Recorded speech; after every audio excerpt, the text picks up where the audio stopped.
चलिए सर, आज binomial theorem की सेकंड वीडियो को देखते हैं। सर इसमें हम मल्टीपल थ्योरम करेंगे। मल्टीपल थ्योरम का यूज कहां पर होता है सर? सुनो पहले आप, एक क्वेश्चन इस टाइप से गिवन है 1 माइनस 2x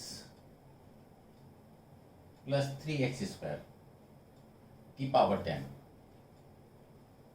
कह रहा find the coefficient of x। Sir हमने पहले जो क्वेश्चन किए थे उसमें हम जनरल सॉल्यूशन अप्लाई करते थे। जैसे सपोज करो क्वेश्चन इस टाइप से होता था x square upon 3 minus 2x की पावर 10 या 8 कोफिशिएंट ऑफ x की पावर 4। तो इस टाइप के क्वेश्चन को सॉल्व करने के लिए हम पता क्या करते थे,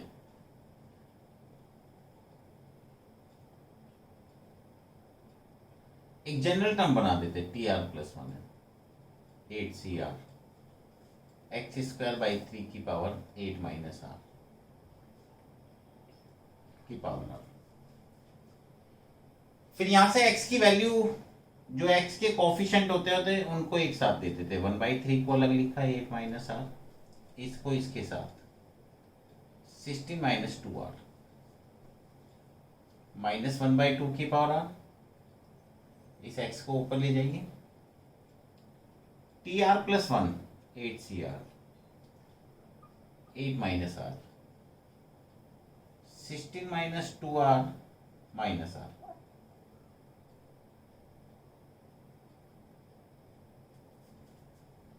माइनस 1/2 की पावर आर। जो x का कोफिशिएंट होता था उसको इसके साथ कंपेयर करते थे। 16 minus 3r is equal to 4, तो r की वैल्यू 4। इसका मतलब इसमें r की वैल्यू 4 रखनी होती थी।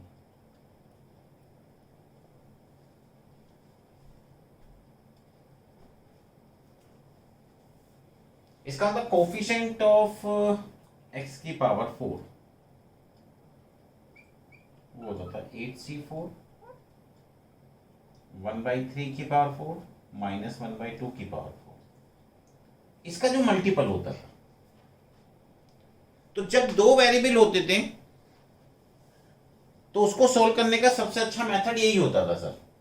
पर सर यहां पर नंबर ऑफ वेरिएबल 3 है, इसमें मुझे कोफिशिएंट ऑफ x निकालना, तो ये बात तो क्लियर है कि r+1 मतलब एक जनरल टर्म वाला मेथड तो अप्लाई नहीं कर सकते हम सर। दो या दो से ज्यादा मतलब अप्लाई तो किसी में भी हो सकता है ये, पर अगर दो से ज्यादा टर्म होती हैं 3 4 5 6, उसमें सबसे अच्छा मेथड होता है मल्टीप्लिकेशन। अब इस मल्टीपल मेथड को क्या करते हैं सुनिए सर, कैसे अप्लाई करते हैं। जो पावर होती है उसको फैक्टोरियल लिखते हैं 10 फैक्टोरियल।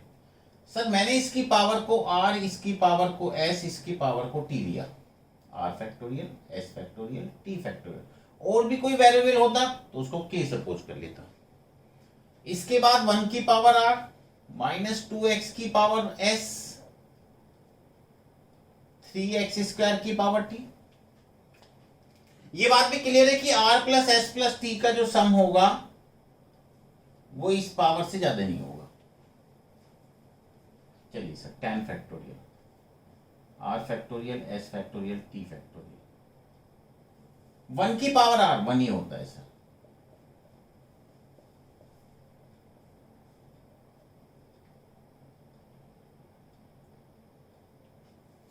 सर मैंने सारी पावर को एक साथ लिया,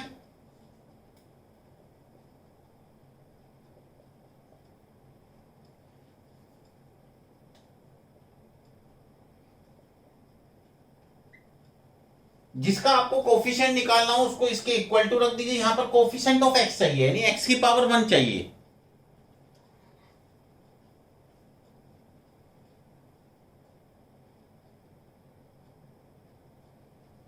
इसका मीन्स हो गया s plus 2t is equal to 1। अगर सपोज करो मुझे find the coefficient of x की पावर 5 चाहिए होता तो s plus 2t is equal to 5। इसका मीन्स हो गया s is equal to 1 minus 2t। इस s की वैल्यू को मैंने यहां पर पुट किया,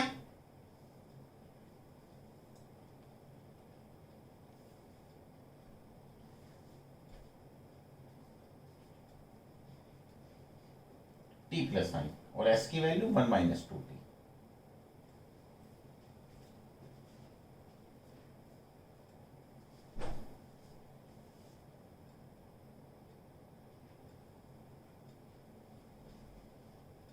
सर एक बात मेरे को समझ में आती है, अगर मैं टी को 0 रखता हूं तो एस की वैल्यू 1, आर की वैल्यू 9।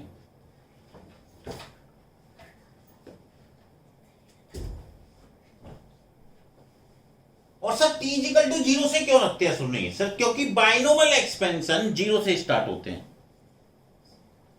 एनसी 0, इसलिए टी की वैल्यू 0 से स्टार्ट करते हैं। और टी को ही 0 इसलिए रखते हैं क्योंकि दोनों वैल्यू टी के ऊपर डिपेंड कर रही है। अब टी की वैल्यू 1 रखी तो एस की वैल्यू निगेटिव आ गई, और जहां भी निगेटिव आ जाए वहीं छोड़ दीजिए। इसका मतलब इसके एक्सपेंशन में सिर्फ एक ही टर्म ऐसी है जिसमें कोफिशिएंट ऑफ एक्स है। सर मैंने इसको सॉल्व करने के लिए क्या किया, जो वैल्यू यहां पर आई है उसको यहां पर पुट किया,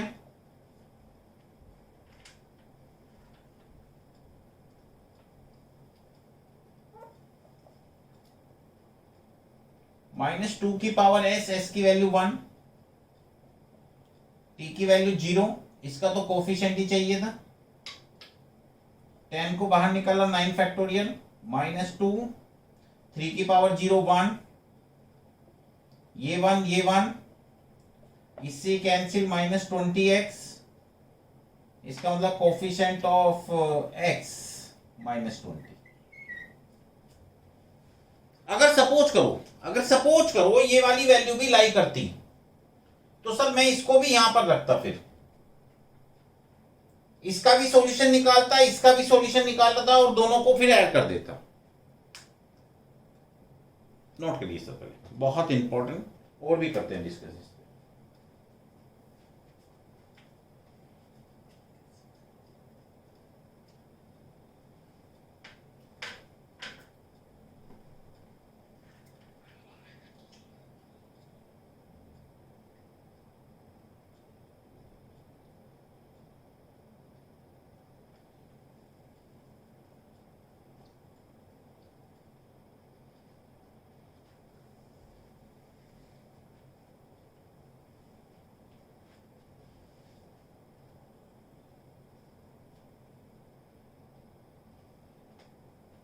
अब सर एक बात सुनिए, अगर क्वेश्चन इस टाइप से गिवन होता,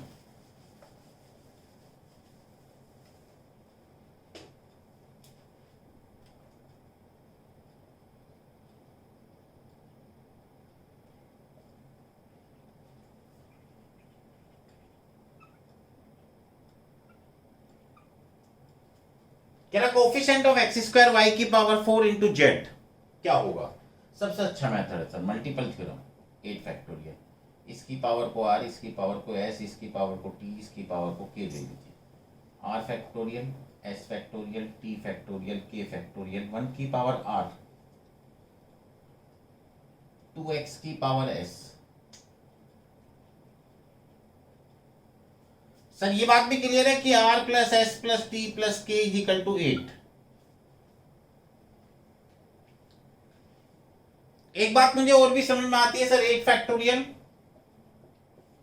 r factorial, s factorial, t factorial, k factorial, 1 की पावर r तो 1 ही होगा, 2 की पावर s, 3 की पावर t, -1 की पावर k, इसका मीन्स 8 फैक्टोरियल।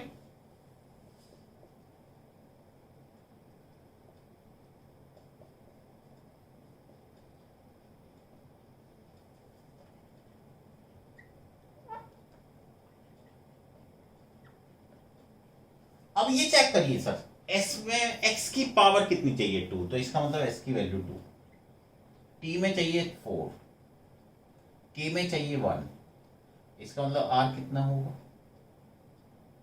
4 + 2 + 6 + 1 7, इसका मतलब r1। मैंने इसको यहां पर पुट किया,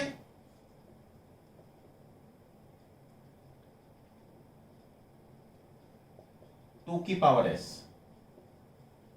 -1 की पावर 1,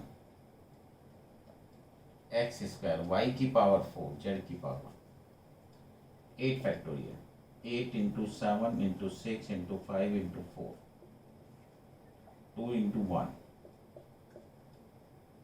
2 की पावर 4 2 का स्क्वायर 4 3 की पावर 4 81 माइनस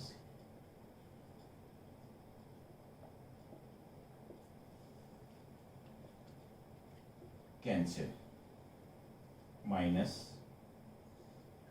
30 56 81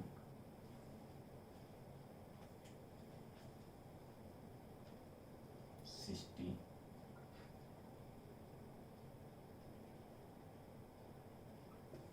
इसका मतलब कोफिशिएंट ऑफ एक्स की स्क्वायर वाई की पावर 4 इंटू जेड हो गया माइनस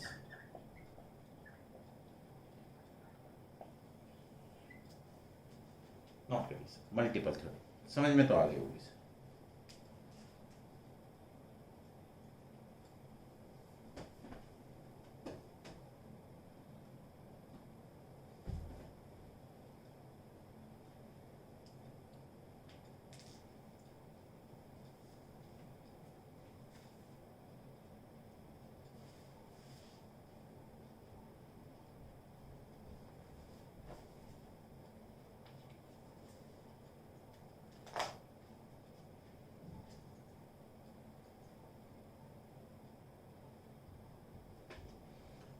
सर मल्टीपल थ्योरम के बाद मैं आपको एक चीज और समझाऊंगा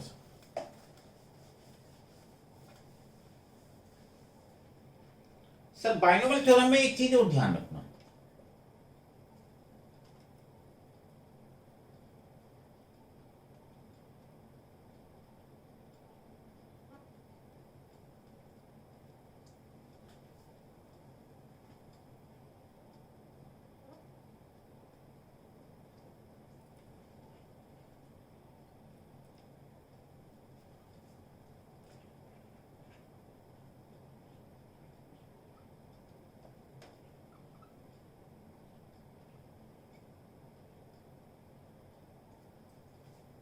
सर वो कह रहा 1 NC1 2 NC2 3 NC3 up to n NCn और कह रहे इसको सॉल्व करिए। सर एक बात ध्यान रखना अगर C के ऊपर n है C के ऊपर n है और आपको कभी भी इसको सिंप्लीफाई करना हो तो सर उसको सिंप्लीफाई करने का सबसे अच्छा मेथड ये होता है अगर ये सारी प्लस प्लस में है तो कम से कम दो टर्म का सम निकालो। सर मैंने क्या किया दो टर्म का सम कम से कम दो टर्म का सम। अब देखो दो टर्म कितने पर आ रही है n इक्वल टू 2 रखने पर NC2 2C2 2C3 तो पॉसिबल ही नहीं है तो सर मैंने n की वैल्यू 2 रखी यहां पर।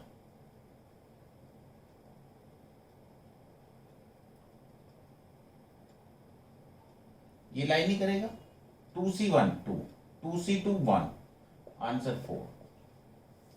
सर मैंने n की वैल्यू 2 यहां ऑप्शन में रखी देखी। अगर सपोज करो दो ऑप्शन मैच कर जाएं तो सबसे अच्छा मेथड ये होता है कि एक टर्म का सम और निकाल के देख लीजिए और फिर उसको पुट करके देख लीजिए सबसे अच्छा मेथड है। पर ये मेथड तभी वैलिड होगा जब C के ऊपर n होगा। और देखते हैं सर पहले से नोट करिए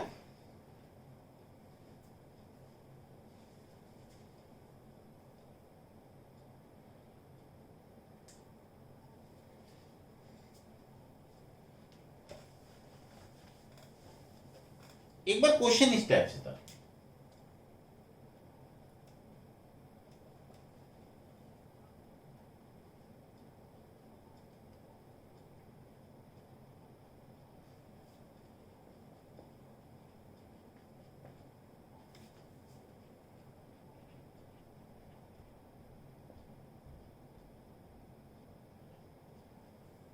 क्वेश्चन था x plus y is equal to 1 summation r is equal to 0 to n r NCR x की power n minus r y की पावर r को सॉल्व करिए। तो सबसे पहले तो मैंने इस समीशन को ब्रेक किया सर r को 0 रखा तो सारा 0 हो गया मैंने 1 रखा सर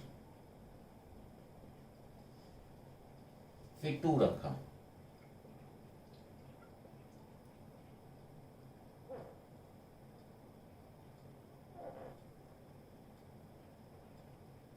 चलता आता रहेगा। सर प्लस प्लस है तो कम से कम 2 टर्म का सम निकालिए सर। चलिए सर, मैंने इसमें n इक्वल टू 2 रखा, क्योंकि 3 रखूंगा तो ये वाली टर्म भी लाई करेगी, क्योंकि इससे अगली टर्म होगी NC3। चलिए sir 2C1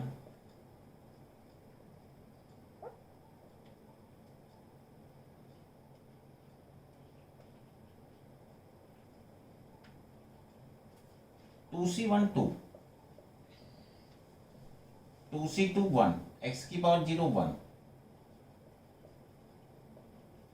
x plus Y की वैल्यू 1, आंसर 2y। n की वैल्यू 2 रख के देखो, ये लाइन निकल रहा, ये लाइन सबसे अच्छा मेथड है। ये मेथड तभी वैलिड होगा जब c के ऊपर n होगा। नोट करिए।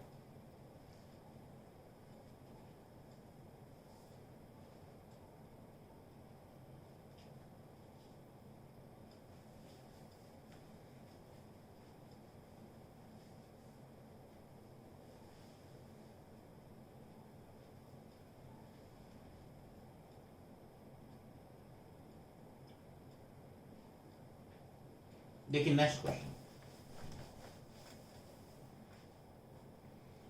एक बार क्वेश्चन इस तरह से था सर,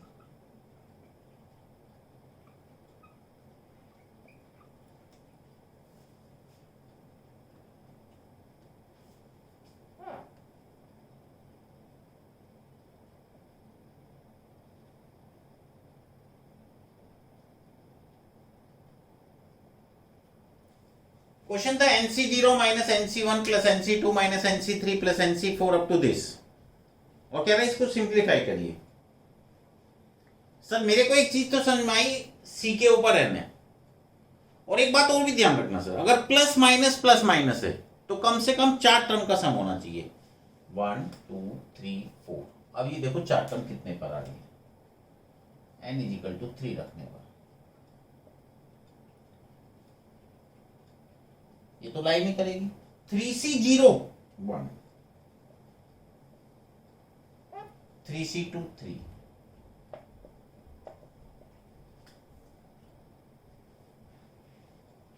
तो मुझे लगता है इस तरह के क्वेश्चन तो सोल्व हो जाने चाहिए सर, पर ये मेथड तभी वैलिड होगा जब C के ऊपर n होगा। अब एक चीज और सुनना,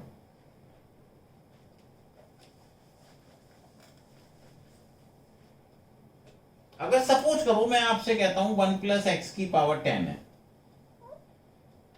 और उसमें कहता हूं 7 टर्म निकालिए, 7 टर्म, 6 प्लस 1 10C6, ये एक्स होता है, ये होता है जनरल टर्म।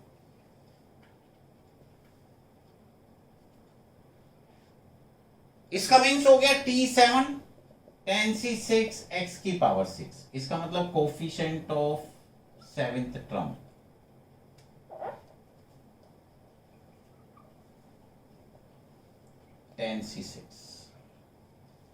इसका मतलब 1 प्लस एक्स की पावर n के एक्सपेंशन में अगर आपको किसी टर्म का कोफिशिएंट निकालना है, तो अगर 7th टर्म का निकाल रहे हो तो वो 6 हो जाएगा, मतलब एक कम। अगर सपोज करिए मैं आपसे कहता हूं कोफिशिएंट ऑफ x की पावर 7, तो इसका मतलब हो गया 10C7। इसका मतलब टर्म का कोफिशिएंट, अगर आपसे कहता हूं 1 प्लस एक्स की पावर 15 है, कोफिशिएंट ऑफ 8 टर्म, तो 15C7, कोफिशिएंट ऑफ x की पावर 8, तो 15C8। ध्यान रखना सर, ये मेथड तभी वैलिड होगा जब 1 प्लस एक्स की पावर n होगी। नोट करिए आप इसको।